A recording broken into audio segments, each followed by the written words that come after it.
Pronto. Já mandou o link? Tá filmando? Vai 1, 2, 3 e já pra mim. Já começou.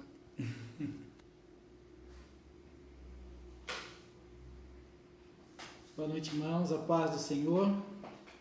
Sejam todos bem-vindos. Mais uma palavra online. Nós vamos esperar aí uns 5 minutinhos para as pessoas se conectarem. Envie o link aos seus amigos, aos seus familiares.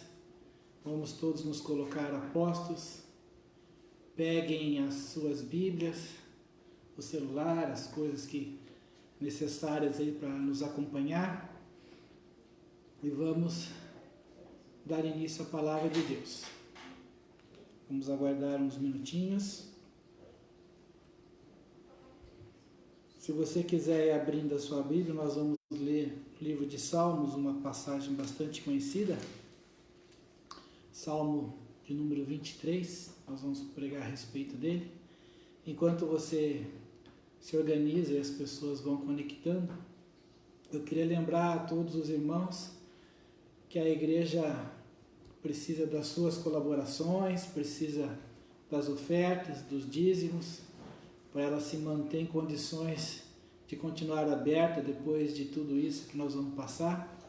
Então eu convido você a ser um dizimista, um ofertante, lembrando que o dízimo protege, a oferta multiplica, e a igreja necessita das nossas ofertas, dos nossos dízimos, para que ela se mantenha aberta, né? Então as despesas, você sabe, né? Está em casa aí, sabe que as despesas continuam, de água, de luz, aluguel, todas as outras coisas.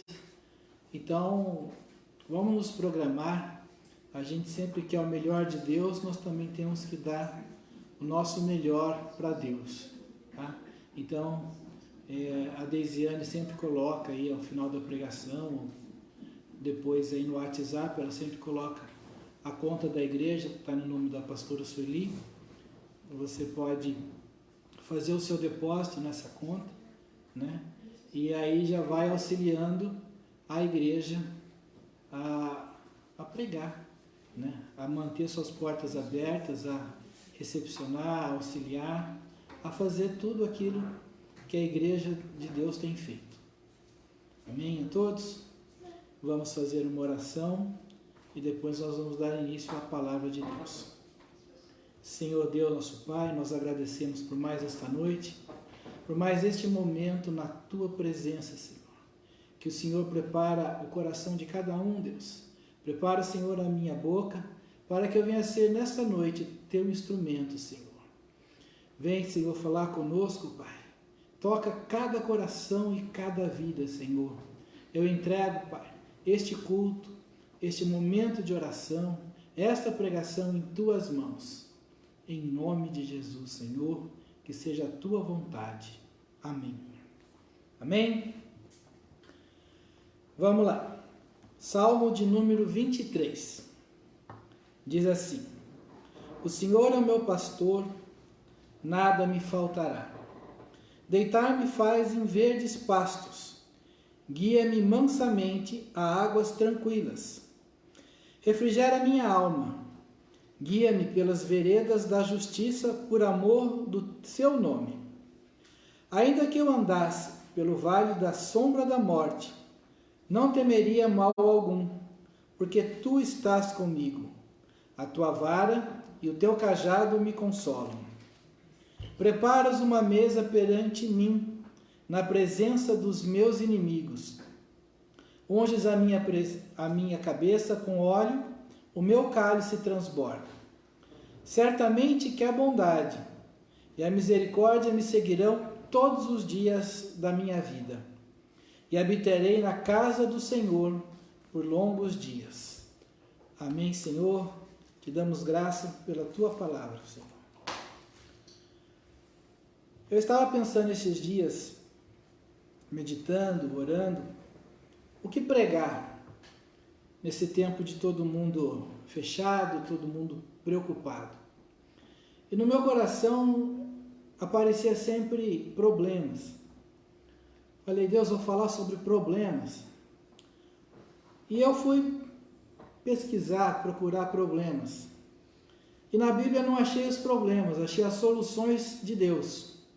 Os problemas são da nossa parte, mas da parte de Deus, eu só achei solução. Então nós vamos falar aqui sobre Deus, sobre a palavra de Deus para nós, para a nossa vida, como Ele nos conduz no meio dos nossos problemas. Sabe, no livro de Mateus, até marquei aqui, o livro de Marcos aqui, na verdade. Marcos capítulo 10 e versículo 27. Jesus fala para os seus discípulos que para Deus nada é impossível. Sabe, para Deus nada é impossível. Isso para nós é um grande alívio. Porque para Deus não é impossível resolver a sua dificuldade, a minha dificuldade, resolver o seu problema, o meu problema. Para Ele não é. Então nós precisamos o quê? Nos aproximar de Deus. Precisamos entender o que Deus quer, como Deus age, o que Ele espera de cada um de nós e clamar a Ele. Buscar a Deus.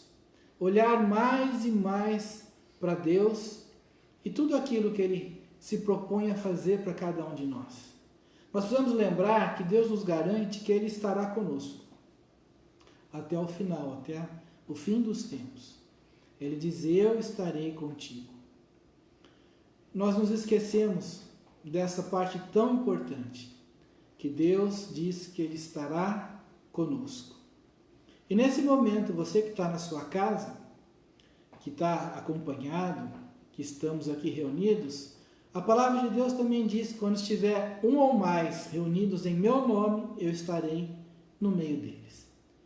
Então é uma oportunidade que nós temos aqui, que você tem aí, de lembrar que Deus está aí. Ele está aqui, no nosso meio, junto conosco, acompanhando as nossas vidas, acompanhando essa ministração, acompanhando o dia a dia de cada um de nós, no meio de tudo isso que nós estamos passando. No meio das nossas aflições, das nossas preocupações e, por que não, das nossas alegrias, dos nossos agradecimentos, das nossas conquistas. A gente, quando começa a ter só más notícias, a gente fica muito preocupado e parece que vira todo o pensamento, todas as palavras, somente para este caminho, para o caminho das más notícias. Mas eu quero trazer hoje, todos nós, vocês e eu, para um caminho das boas notícias, que é a presença de Deus na nossa vida, que é o mover de Deus na nossa vida. E para isso nós vamos usar aqui o livro de Salmos. O salmista Davi, ele começa na primeira frase: o Senhor é o meu pastor e nada me faltará. Bem, nós vamos lembrar primeiro que Davi era pastor de ovelhas. Sabe, e a gente se expressa, a gente fala, a gente conversa daquilo que nos é mais íntimo. Os exemplos de Davi são exemplos de pastor e exemplos de guerra. São exemplos do cotidiano da vida dele. Cada um de nós vai ter um exemplo para dar. Se a pessoa é um construtor, ela vai dar um exemplo de edificação, de alicerce, de estrutura. Se a pessoa é médica, ele vai dar um exemplo de cirurgia. Se a pessoa é da roça, ela vai dar um exemplo de plantação. Quantas vezes o pastor Luiz não deu um exemplo de aviação, porque ele foi piloto de avião? Então, assim, nós vamos lembrar que o que Davi está falando aqui é algo que é do cotidiano dele. E ele representa muito bem aquilo que ele fazia como pastor para as ovelhas dele. Ele se coloca na condição de Deus como pastor. O próprio Jesus fez isso porque ele estava falando para um povo o dia a dia deles era agricultura e pastoreio. Então Jesus falava: eu sou o bom pastor. E vamos entender o que ele diz aí. Está falando que o Senhor é meu pastor. E por causa disso nada me faltará. aqui nós já temos duas coisas importantes para colocar. A primeira coisa é reconhecer que Deus é o nosso pastor. Poderíamos usar outras palavras, falar, o Senhor é quem me guia, né? Se a gente usar uma palavra hoje do dia a dia aí, do business, né? Das empresas, ele falou, olha, o Senhor é o mentor, é aquele que direciona, é aquele que guia, é aquele que fala quais são os próximos passos da empresa, os rumos que nós vamos tomar. O Senhor é o diretor, aquele que fala o que deve ser feito.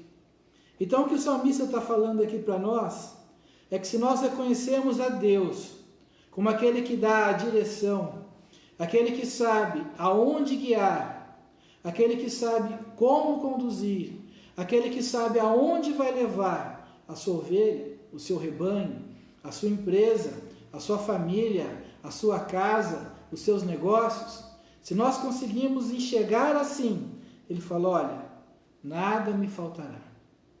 No nosso medo, na nossa dificuldade, a gente está vendo falta, que são os noticiários. Mas você não é regido pelo noticiário, nossa vida é regida por Deus.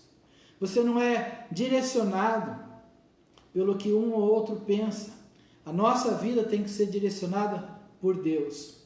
Então nós precisamos entender que quem nos guia, que quem nos direciona, quem sabe aonde está o pasto verde, porque o daqui já acabou, aonde você tem que sair com a ovelha de um lado para ir para outro lugar, é o pastor. Por quê? Porque ele tem conhecimento do terreno, ele tem conhecimento da situação, ele tem conhecimento da realidade, do clima, de tudo que está acontecendo. E nós precisamos entender que Deus tem esse conhecimento, que Deus tem essa solução, que Ele enxerga caminhos que nós não vemos, que Ele enxerga soluções, pastos, empreendimentos, direcionamento, atitudes, contatos que nós não estamos enxergando, que nós muitas vezes nem conhecemos, nem imaginamos. Por isso Deus frisa na palavra dele que os caminhos dele não são os nossos, que os dele são muito maiores do que o nosso. Sabe, se você tivesse que fazer uma viagem e fosse a uma vila, a uma cidade, você provavelmente escolheria um caminho com estrada, com posto de gasolina, com restaurante, com um lugar onde você tivesse todas as comodidades. Mas o impressionante de Deus é que Ele pega um povo e leva num deserto que não tem nada, e sustenta aquele povo e nada falta, e a roupa cresce, e a sandália cresce, e Ele leva num beco sem saída com um mar à frente. Nós nunca teríamos tomado esse caminho, nós nunca teríamos andado, escolhido um trajeto dessa maneira. Mas Deus sabia como Ele atravessava aquele mar, aquele rio. Deus sabia como prover água no meio do deserto. Deus sabia como prover comida no meio do deserto. São coisas que nós jamais imaginaríamos. E nós ainda não imaginamos. Nós esquecemos de tudo isso que Deus deixou escrito para nós, para nos lembrarmos da grandeza de Deus. Ele deixou tudo isso escrito e ainda falou, olha, fala com isso na mesa, sentado na mesa, ensina isso aos seus filhos, porque é um poder grande, é um milagre grande que Deus pode fazer, que você e eu esquecemos, enxergamos, não enxergamos, mas Deus, Ele já sabe que mesmo que esteja esse caminho complicado, que parece deserto, que parece que não tem comida, Ele tem todos os meios para resolver essa dificuldade. Só que nós precisamos lembrar que quem está direcionando, que quem está levando, que quem está conduzindo é esse Deus que Davi comparava a um pastor. Que Davi comparava. Aqui, um pastor fala de um pastor. Quando Davi é general, ele fala Senhor dos Exércitos, porque é outra realidade. Eu não sei qual é a sua realidade. seja um diretor, um presidente, seja o CEO da empresa, seja seu chefe. O importante é que quem está na frente, quem conduz, é seu Deus. Esse que fala, eu sou o Senhor, seu Deus. Eu te chamo pelo nome. Você já pensou o quão poderoso é ser chamado pelo nome de Deus? Sabe, o quão poderoso é ser chamado herdeiro do reino dos céus? O quão forte é isso? A gente não para pensar. Mas existe um povo que se chama pelo meu nome, e nós somos esse povo escolhido, chamado pelo nome de Deus. Você já imaginou você andando na rua e alguém olhar para você e falar assim, aquela pessoa é chamada pelo nome de Deus, é chamada como povo de Deus, como representante, como parte de um povo escolhido de Deus? Você não tem percebido quão poderoso é a isso que cada um de nós pertencemos. Quão poderoso é ser parte do povo de Deus, porque o povo de Deus é Deus que zela por ele. O povo de Deus tem Deus como rei, tem Deus como responsável pela vida dele, tem Deus como o protetor da vida deles, tem Deus como aquele que cuida da vida deles. Por isso que Davi fala que nada faltará, nada faltará, porque ele conseguia reconhecer quem estava cuidando dele. É hora de nós reconhecermos isso. Sabe, Provérbios, o livro de Provérbios tem uma passagem que eu gosto muito, que ele fala, reconhece Deus em todos os seus caminhos, e ele conserta teus caminhos. Ele coloca você no caminho correto. Às vezes a gente está tomando um caminho errado. Às vezes a gente não sabe por onde ir, pega o primeiro atalho que parece, a primeira solução que parece. Mas Deus fala, olha, reconhece Deus aí. Você já parou para ver se as suas ideias você consegue reconhecer Deus? Você já parou e falou, Senhor, eu estou com essas ideias, esses caminhos. O que o Senhor me diz sobre isso? E parou para orar a respeito disso. E parou para conversar com Deus, ler a Bíblia a respeito disso. Procurar uma orientação de Deus a respeito disso. Sabe, Deus tem uma visão diferente da nossa.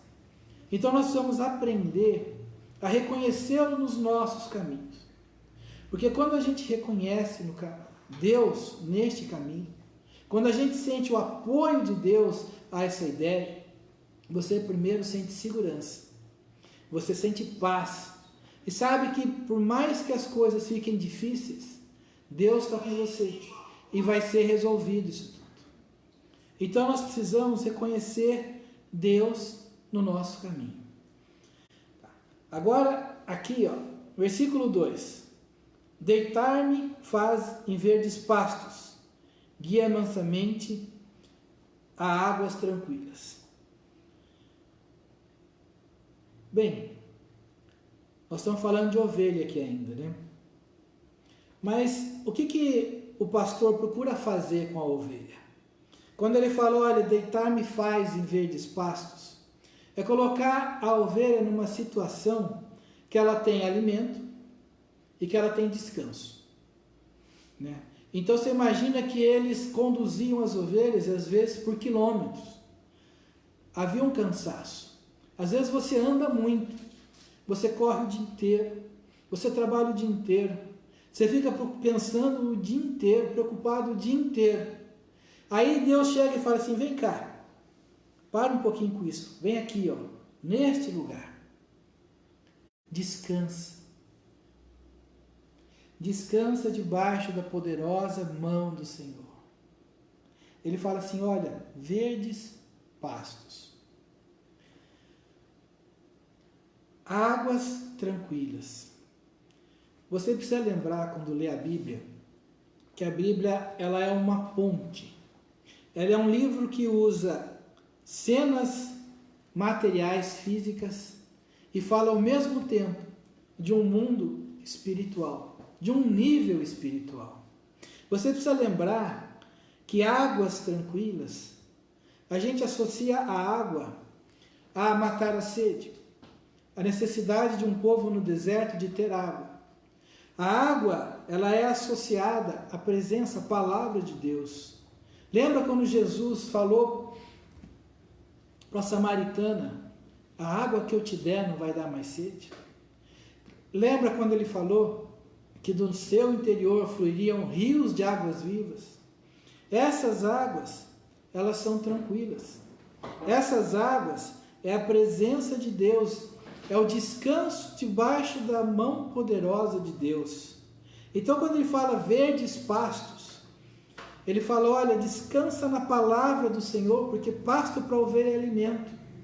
E para o cristão, para nós, a palavra de Deus é alimento. Jesus falou para o diabo, ele falou, olha, nem só de pão vive o homem, mas de toda a palavra de Deus. A palavra é alimento e Cristo reconheceu isso, e Cristo usou isso como arma, porque palavra é alimento e palavra é poder. A palavra de Deus é poder, e é um poder tão grande que foge ao nosso entendimento, porque a palavra dele constrói o impossível. A palavra de Deus, ela faz um morto ressuscitar, ela faz uma pessoa enferma ser curada, ela faz o mar se abrir, o sol parar. Tudo isso pelo poder da palavra. Então, quando você usar a sua palavra, a sua não faz muita coisa, mas a de Deus faz. A palavra do mundo hoje só te desanima, mas a de Deus te anima. Ele fala, vai que eu sou contigo, você vai conseguir, você vai passar. Ele fala que quando os rios nos atingirem, não seremos afogados. Talvez a gente esteja se sentindo afogado com um mar de más notícias. Mas o que a palavra de Deus diz? Que não seremos afogados. E que mesmo que essa onda bata na nossa casa, ela está firmada na rocha, ela não cai. Então isso é o que a palavra de Deus faz conosco. A presença de Deus faz conosco. Aí continuando no verso 3 aqui, refrigera minha alma, guia pelas veredas da justiça, por amor do seu nome. Refrigerar a alma. Sabe aquele alívio? Sabe aquele tirou um peso das minhas costas? Aquele assim, nossa, resolveu, puxa vida, que bom. Davi está falando disso. Fala, nossa, Deus me deu uma solução. Deus me deu uma direção. Deus me deu um conforto. Deus guia-me pelos caminhos corretos. Sabe, muitas vezes você não sabe por onde ir. Quantas vezes você e eu ficou procurando uma solução para um problema? Às vezes você tem um problema, uma conta para pagar e não tem dinheiro. Às vezes você tem um problema, um filho que está dando trabalho e você não sabe como falar. Às vezes você tem um problema, teu casamento, que você não sabe chegar num acordo, marido com a mulher, ou mulher com o marido. Às vezes você tem algo que não sabe como resolver, de repente Deus traz uma solução. Deus traz um caminho. E você fala, nossa, eu já tenho um caminho. Eu já tenho algo para ir. Deus abre uma porta. Pagou ou não, mas eu já tenho um caminho que vai resolver para pagar. Deus abre uma brecha. Olha, não resolveu, mas eu consegui uma ocasião para conversar, para sentar todo mundo, para uma conversa tranquila e falar, gente, isso precisa ser resolvido. E aí, nós temos um caminho. Então, quando fala assim, olha, veredas da justiça, são caminhos corretos, são caminhos que não são errados, porque o contrário da justiça é injustiça, é erro, é falha, é o que o inimigo quer conduzir. Se você olhar e der bola para o inimigo, ele fala assim, vai por aqui, mas aqui é um caminho que não agrada a Deus. Ele não é um caminho correto. Então, o que Davi olha aqui, ele fala, nossa, Deus vai me conduzir por um caminho correto. Ele vai me mostrar o local certo, a maneira correta de falar, ele vai me dar sabedoria para agir. Ele vai me auxiliar, me mostrando coisas que eu não via, colocando pessoas que eu não conhecia, situações que eu não conhecia. Quantas vezes, quantos testemunhos eu já vi Deus fazer, eu tenho os testemunhos, eu conheço os testemunhos de Deus agindo, de Deus fazendo, de Deus guiando esse caminho. Ele falou, olha, por amor do seu nome.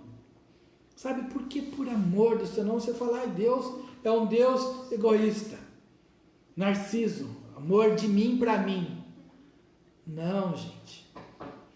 Nós somos um povo chamados pelo nome de Deus, por amor do seu nome, por amor daquele povo que é chamado por este nome. Deus não precisa amar a si mesmo, mas Ele honra aquele que é chamado pelo nome dEle.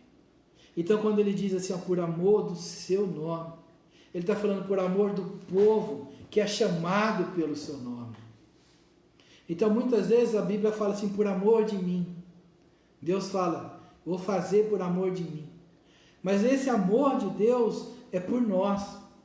É por amor de nós que Ele falou, em tu serão salvas, abençoadas todas as famílias da terra. Ele falou isso lá atrás para Abraão. Nós somos esse povo abençoado por causa da presença da palavra de Deus. Então, por amor do seu nome, é por amor de nós, porque nós somos chamados por este nome, povo de Deus. Você precisa fazer parte desse povo. Você precisa se situar como este povo. O povo de Deus não é um povo de qualquer jeito. O povo de Deus não é um povo de qualquer forma. O povo de Deus não está sob a autoridade de qualquer um. O povo de Deus está sob a autoridade de Deus, princípios de Deus, mandamentos de Deus e bênçãos de Deus. Isso é povo de Deus. Então nós vamos nos situar como povo de Deus, que é por este amor que Deus tem pelo seu povo, pelos seus filhos, que Ele faz todas as coisas. Olha aqui, continuando o que o salmista Davi fala. Ainda que eu andasse pelo vale da sombra da morte, não temeria mal algum, porque tu estás comigo. A tua vara e o teu cajado me consolam. Pensei bastante nisso aqui. Esse versículo foi o primeiro versículo que eu li quando eu procurava algo sobre problemas. Mas Davi fala assim, olha, ainda que eu andasse pelo vale da sombra da morte. O que é um vale da sombra da morte? Você precisa lembrar aonde Davi vivia. Uma região montanhosa e deserta. Se nós olharmos o Velho Testamento, quantas guerras. Tinha uma penha de um lado, uma penha do outro, estava no alto do morro, subiu o morro, desceu o morro. E o que tem embaixo do morro? Um vale. Então nós temos uma encosta, outra encosta e um vale. Então quando Davi fala vale da sombra da morte, ele está falando de emboscada. Locais onde você está sujeito a ataque. Situações onde você se sente indefeso ou impotente. Então eu fico imaginando uma pessoa num vale com uma montanha de um lado, uma montanha do outro, ela não tem como fugir. É só para trás e para frente. Ela não tem outro lugar para ir. Então ele fala, ainda que eu andasse num vale, com a sombra da morte, com uma sensação de dificuldade, com uma sensação de insegurança, com uma sensação de que as coisas poderiam não acabar bem, eu não temeria mal algum, porque Deus está comigo. E como é que nós estamos andando hoje? Nós estamos andando exatamente nessa situação. Quantas pessoas estão olhando e falando assim, olha, não dá para correr para lado nenhum, é para trás ou para frente, e eu estou com a sensação de que não vai dar certo. Estou com a sensação de que meu negócio não vai ficar bom. Estou com a sensação de que eu estou caindo numa cilada. Eu estou vendo que os inimigos vão descer e vão me pegar aqui no vale, num lugar fundo, num lugar baixo, num lugar árido, né? Então tem gente falando assim, olha, eu estou com a sensação que eu não vou dar conta dessas dívidas todas, de passar por essa pandemia, passar por esse isolamento, de ficar quieto. Estou com a sensação de que eu não vou resolver meu casamento, que ele vai acabar. Estou com a sensação que eu vou perder meu filho, minha filha, para as drogas, para as más companhias. Estou com essa sensação. E Deus fala, não. Lembra. Davi fala aqui, lembra que o Senhor está contigo. Lembra. Eu quero trazer a memória hoje que o Senhor está contigo. O Senhor está com você, o Senhor está comigo. E o Davi fala, eu não vou temer. Porque não tema. Por que ele enfatiza, eu não vou temer? Porque o medo paralisa a gente. O medo dá vontade de enfiar num quarto e ficar trancado. O medo causa depressão. Síndrome do pânico, o que é? Um medo tão grande que a pessoa ela tem que tomar remédio, ficar internada, ela não consegue sair de casa. Então ele falou, eu não vou temer. Por quê? Porque o medo não resolve nada. O medo atrapalha, o medo faz a gente fugir, não deixa a gente enfrentar, não deixa a gente enxergar. A gente, quando tem medo, só olha o problema que está causando medo, só olha para aquilo. Qualquer sombra parece que vai acabar o mundo. Qualquer vento parece que tudo vai cair, porque eu estou com medo. Qualquer rumor, qualquer barulho causa medo. Fica irracional. Então ele fala assim, eu não vou ter medo de mal algum. Eu não vou ter medo das notícias. Eu não vou ter medo do que o povo fala. Eu não vou ter medo do que está acontecendo. Por quê? Porque Deus está comigo. Por que que Davi não tinha medo? Porque ele tinha firme confiança de que Deus estava com ele. Quando nós tivermos a firme confiança de que Deus está conosco, eu não vou ter medo. Vai ter dificuldade? Claro que vai. Jesus falou que ia ter dificuldade. Ele falou, olha, no mundo tereis dificuldade. Salomão também disse, ele falou assim, olha, as dificuldades serão muitas ao longo da sua vida, mas também terão coisas boas. Então ele não está falando aqui que ele não ia ter dificuldade, só falou que não ia ter medo do mal. E você e eu não precisamos ter medo do mal. Nós precisamos ter confiança em Deus e mostrar para Deus os caminhos e deixar Ele conduzir. Às vezes Ele vai falar, esse caminho não é bom, vai por esse outro. Então apresenta a Deus os teus caminhos. Mostra, Senhor, estou pensando isso. Senhor, eu não sei o que fazer, me dá uma ideia. Sabe, gente? Eu precisei mudar toda a minha carreira profissional. Durante 3 meses eu orei pedindo para Deus que caminho eu ia seguir, porque eu tinha vários caminhos e nenhum deles funcionava. Era tudo meia boca. Passei 3 meses de oração. Um dia eu sentei na minha cama, acordei e escutei um caminho, que é o que eu faço hoje, que é o que eu sigo hoje, que eu nunca tinha pensado em seguir aquele caminho. Sabe? Deus mostrou um caminho. Foi fácil? Não. Foi de uma hora para outra? Também não. Porque caminho é algo que você anda por ele. Você percorre ele para sair de um lugar onde você está, para chegar em outro lugar. Então, quando Deus mostra um caminho, significa que você vai ter que andar por ele. E Deus não vai levar você de avião. Você vai botar os pés no chão e vai caminhar com Deus. E Deus vai te ensinar no caminho e te guiar pelo caminho. Então, Deus mostra um caminho a ser percorrido. Um caminho que você tem que andar, consertar, reconhecer Deus. E Ele vai te ajudando, te mostrando, para que você possa chegar ao fim que você deseja. Você já percebeu que a palavra de Deus, Ele diz assim, olha, meus planos não são os seus, mas eu quero fazer para você aquilo que você quer. A gente acha que a gente quer fazer o que a gente quer e que Deus não quer nada daquilo. Ele fala, não, eu quero fazer para você, para te dar o fim que você deseja, só que da forma correta, com as bênçãos do Senhor. Então a gente às vezes é muito desobediente, muito rebelde com Deus, quando Deus só está querendo fazer o melhor para cada um de nós. Quem é pai e mãe entende muito isso. Que às vezes a gente faz uma coisa para o filho para que ele consiga o que ele quer, mas não do jeito que ele está pensando. Ele fica bravo porque não é do jeito que ele está pensando, mas você sabe que do outro jeito vai ser melhor e vai chegar onde ele quer.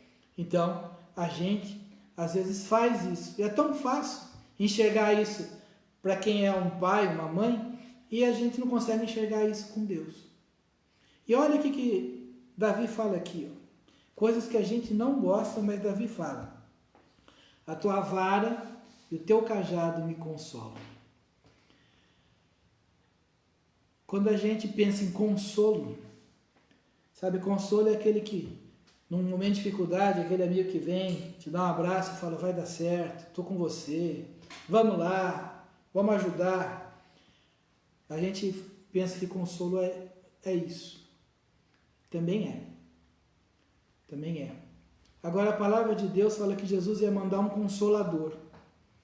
O Espírito Santo, que é um consolador. E o consolador, ele não faz só isso. Ele ensina, ele guia, ele revela. Então o consolo de Deus não é o consolo do homem, que só dá um tapinha nos braços, que liga numa dificuldade, que vai fazer uma visita, que até ajuda de uma forma ou outra dentro das suas posses, das suas capacidades. Consolo de Deus, ele significa o apoio, a capacitação, significa a direção, significa uma série de outras coisas, porque o Consolador de Deus é o Espírito Santo. Então, quando o Davi fala aqui que a vara e o cajado consolam, vamos usar a representação de Davi, porque ele se coloca como pastor. O pastor tem uma vara e tem um cajado. A vara, quem era mais novo de roça aí, que conhece a tal da vara de marmelo, que o pai e a mãe usavam para correção, falava: ó, você sabe o que vai acontecer. E aconteceu muitas vezes. Sabe que a vara, ela era usada como castigo, mas não só como castigo, era como educação. Porque às vezes você não precisava levar, você já sabia que se fizesse levava, corrigia antes. Então essa vara aqui para a ovelha, ela não precisava levar a chicotada. Às vezes só encostar ela já sabia que o caminho não era aquele. O esperto muda de caminho. Só que acontece que sempre tem uma ovelha rebelde. A ovelha rebelde apanhava. E a minha pergunta aqui é: qual ovelha você é? Aquela que o pastor encosta assim e você já sabe que o rumo é outro, ou aquela que é teimosa e precisa levar uma chicotada? Porque tem gente que precisa de chicotada. O rebelde sofre mais. Mas a Bíblia tem outras palavras. Ela diz que o soberbo, Deus resiste ao soberbo, né? Ele fala que os mansos não, mas o soberbo, o orgulhoso, ele fala: eu vou quebrantar esse cara aí. Ou seja, você vai apanhar até aprender. E quantas vezes nós precisamos apanhar? Quantas vezes você e eu fomos rebeldes à palavra de Deus, a tudo que Deus fala, ao que é pregado, ao que é ensinado, e quantas vezes você apanhou? Às vezes não parece que você está apanhando por Deus. Fala: não é Deus que está apanhando, é fulano de tal, é a situação tal, é não sei o quê. Se a sua vida está na mão de Deus, você pode deixar que Ele vai dar um jeito. E você vai apanhar para aprender. Sabe? Porque o que Deus diz? O que a palavra de Deus diz? Ele fala assim: eu corrijo aquele que eu amo. Eu corrijo aquele que eu amo. A sua correção pode ser fácil, se você for obediente, ou ela pode ser mais dolorida, se você for rebelde.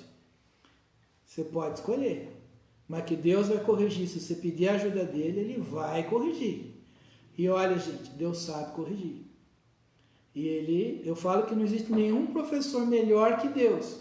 Se Deus quiser te ensinar a nadar, Ele te põe no meio da água e você só sai de lá nadando. Então, às vezes você está num lugar que é o meio da água e não aprendeu a lição. Quando você não andar para o lugar que Deus está mandando, você vai ficar lá parecendo que está afogado.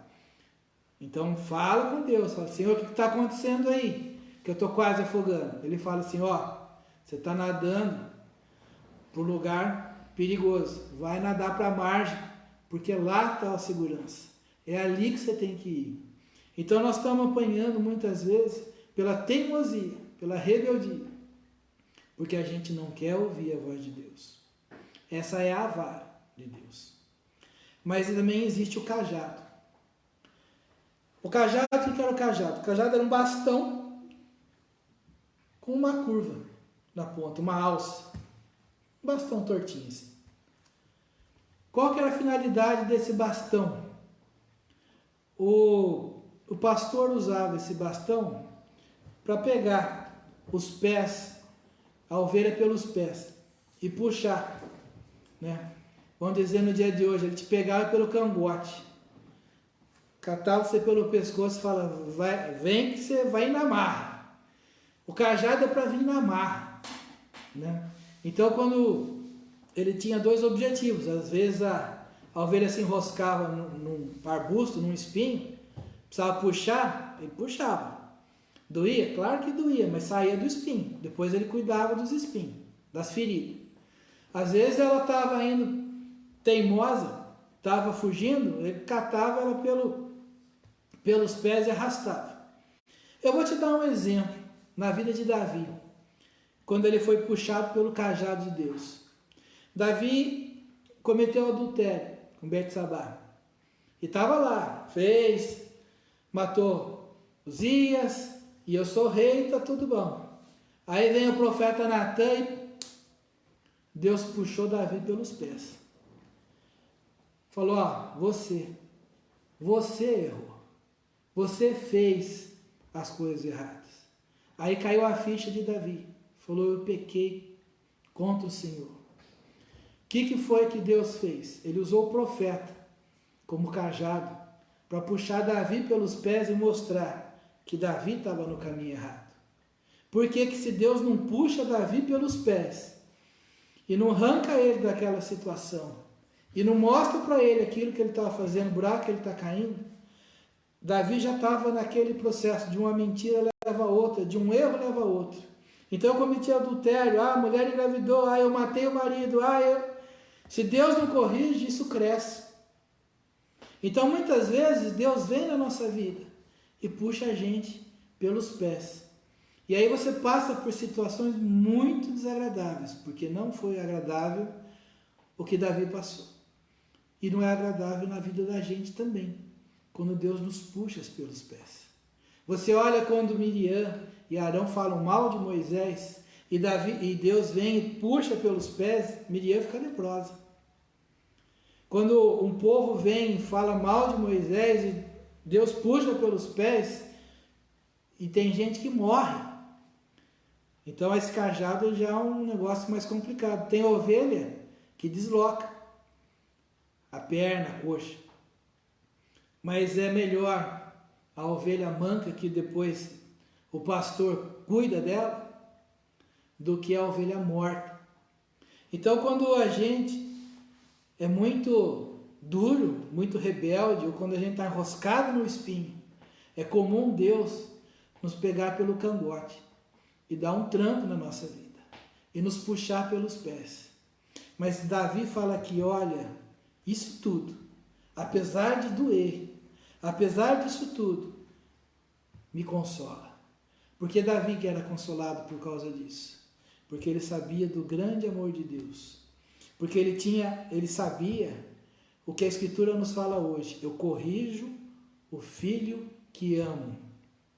O que Davi enxergou não foi a dureza da correção, mas ele enxergou o grande amor de Deus por cada um de nós, por cada um dos teus filhos. Então nós precisamos crescer, amadurecer e entender que às vezes o que Deus está fazendo é manifestando o cuidado para que a gente não se perca.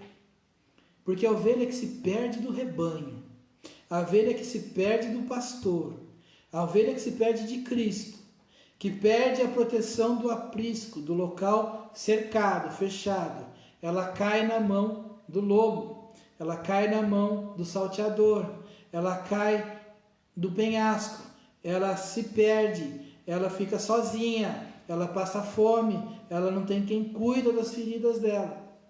Então, o que Jesus faz aqui quando ele diz ao bom pastor, ele fala assim, fica perto de mim, para poder ser cuidado, para poder ser direcionado, para poder ser guiado, para poder ter acesso a todos esses alimentos. Então quando ele vem aqui, prepara uma mesa perante mim, na presença dos meus inimigos, unge minha cabeça com óleo, o meu cálice transborda. Preparar uma mesa. Sabe, muitas vezes o pastor, ele carregava na sua sacola, no seu alforje, comida de ovelha. Feno, pasto, não sei o que é que ele carregava lá. Comida de ovelha. E aí a ovelha, com fome, a ovelha ficou perdida há muito tempo. A ovelha, aquela que está magricela, desnutrida, que levou muita cacetada, teve que fugir, levou umas mordidas de lobo. Essa ovelha aí, ela não confia. Essa ovelha que passou por caminhos fora de Deus, fora do pastor, é uma ovelha ressabiada, medrosa. Então qualquer coisa ela quer correr para longe, ela não sabe para onde vai, mas ela quer se esconder. E aí, ela cai na mão do inimigo. O que o pastor fazia? Vinha devagar com aquela ovelha e punha alimento para ela, para conquistar a confiança dela, para fazer que ela sinta que ali tinha segurança, que ali ela ia ser alimentada, que ali ela ia ser cuidada, para que ela saísse de um caminho onde ela estava sozinha, que significa sem Deus, um caminho onde ela não conhecia Deus, ela conhecia as dificuldades do mundo, ela já tinha apanhado, ela já tinha sofrido, ela não sabia para onde ir. Ele vem e apresenta um alimento. Quantas vezes Cristo apresenta um alimento para nós? Isso é como o pastor atrai a ovelha. É quando você vai num culto e de repente vem uma palavra que você falava, era isso que eu precisava. É quando você convida uma pessoa que não conhece Deus e ela vai lá e Deus começa a fazer aquele monte de milagre na vida dela, que ela nunca imaginou, que ela nunca viu. Quando uma pessoa vai fazer uma visita na igreja e de repente Deus começa a revelar tudo aquilo e falar, tem solução. Então Deus mostra um alimento para falar assim, ó, o caminho é esse, o caminho é esse, o caminho é esse, vem para cá, vem para cá, vem para cá, vem para cá. Então o que Davi falava assim, ó, quando eu estou errado, quando eu estou com fome, quando eu me perdi, quando eu estou indo próximo aos inimigos, Deus fala, vem para cá, o alimento está aqui, a segurança está aqui. Aí ele fala, unge a minha cabeça com óleo. Nós sabemos que o óleo representa a presença do Espírito Santo, que o óleo representa bênçãos de Deus, que o óleo representa o poder de Deus derramado sobre a nossa vida. Davi, quando foi ungido rei pelo profeta Samuel, ele derramou óleo sobre a cabeça dele, né? Então nós sabemos assim, ó, unge a minha cabeça com óleo, unge a minha cabeça com óleo. Ele está falando, olha, Deus vai abençoar a tua vida, a minha vida, com o poder do Espírito Santo, com as bênçãos do Senhor. E ele fala, o meu cálice transborda. Gente, ele está falando para um povo de deserto. É como falar assim, olha, quando está tudo árido, quando está seco, quando eu vou morrer de sede, tem água, tem provisão, esses rios de água viva. Essa palavra do Senhor que transborda e que nos alimenta quando a gente está com sede de paz, sede de tranquilidade, sede de ter um sono bom à noite. Então o meu cálice transborda, eu sou saciado pela presença de Deus. Olha que coisa maravilhosa que Deus tem para cada um de nós. E daí ele fecha, ele fala, olha, certamente, com certeza absoluta, a bondade e a misericórdia me seguirão todos os dias da minha vida e habitarei na casa do Senhor por longos dias. Certamente. Eu queria que você falasse isso num tom pessoal. Você falasse para você. A misericórdia, a bondade e a misericórdia me seguirão. Me seguirão. Seguirão você. Você que está escutando, você que está se esforçando, você que está buscando Deus. Você imagina a bondade de Deus. A misericórdia de Deus. A misericórdia é o que nos perdoa. É o que olha para nós e entende as nossas dificuldades. É o que reconhece que nós não somos perfeitos. A misericórdia é o que nos abraça. É o amor de Deus transbordando em nós e falando, eu vou ajudar. Ele não é perfeito, ela não é perfeita, mas eu vou ajudar. A bondade, ele fala assim, não, eu vou dar uma força. Eu vou dar um consolo, eu tenho um remédio para a sua ferida. Eu tenho um caminho para as suas dúvidas. Então, esse é um salmo de intimidade com Deus. É um salmo de Davi, um homem segundo o coração de Deus. Mas é a presença de Deus na nossa vida. É tudo aquilo que Deus quer fazer por nós e Ele faz por nós. E a palavra de Deus nos fala, olha, tão somente não sejais rebeldes à palavra do Senhor. Não sejais aquele que faz as escolhas erradas, aquele que não aceita. Vamos colocar debaixo da mão poderosa de Deus. O convite dessa noite é deixar Deus ser o nosso pastor, o seu pastor, o meu pastor. E que nós possamos, no meio de tanta dificuldade que o mundo mostra, entender que na presença de Deus existe a solução, o consolo, o alimento, o abrigo, o cuidado. Então, que Deus te abençoe grandiosa e poderosamente nessa noite. Que cada uma das bênçãos, do óleo, da misericórdia e da bondade de Deus seja derramado sobre a vida de cada um que está escutando, que está buscando, que está clamando. E que essa intimidade que Davi tinha com Deus no deserto, falando com Deus, você ache na sua casa, orando no seu quarto, lendo a Bíblia, escutando a palavra de Deus, para que você tenha certeza de que Deus é contigo. Amém? Amém. Eu convido você a colocar a mão no seu coração. Nós vamos estar encerrando o culto, eu vou dar a bênção apostólica.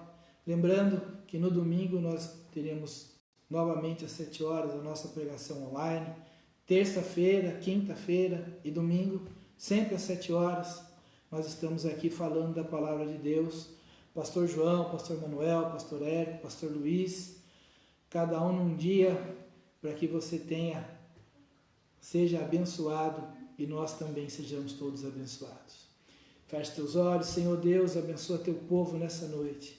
Que o Senhor os toma pelas mãos, Senhor, e os conduza como bom pastor, Senhor Deus. Que a presença do Teu Espírito, Senhor, seja sentida em cada casa, em cada coração, e que corpo, alma, mente sejam abençoados pelo Teu poder. Que a Tua palavra, Senhor, dê a força que cada um necessita para os momentos de dificuldade. Que a Tua palavra, Senhor, seja a rocha, Pai, que sustenta, Senhor, quando as ondas baterem, Deus. Que o Senhor, Deus, abre os olhos e os ouvidos para que enxerguem toda a Tua proteção e traga à memória, Senhor, que o Senhor é conosco, com cada um que aí está, Senhor. Senhor Deus, que o Senhor inunda esta casa, Senhor, que haja paz nessa noite, que amanhã ao acordar a Tua presença se faça grandiosa, Senhor Deus. Que o Senhor toca, Pai, aquele que está preocupado e tira, Senhor, toda a preocupação. Aquele que estava enfermo, Senhor, que o Senhor cura, Deus, tirando toda a dor, toda a enfermidade, Senhor Deus. Que o Senhor, Pai, derrama das Tuas consolações, derrama da Tua bondade, da Tua misericórdia. Que o Teu Espírito abrace a cada um, Senhor, e eles sintam, Pai, a presença do Teu amor. No nome de Jesus, Senhor, eu abençoo o Teu povo, Pai, com toda sorte de bênçãos, no nome de Jesus. Amém. Que Deus o abençoe. Amém.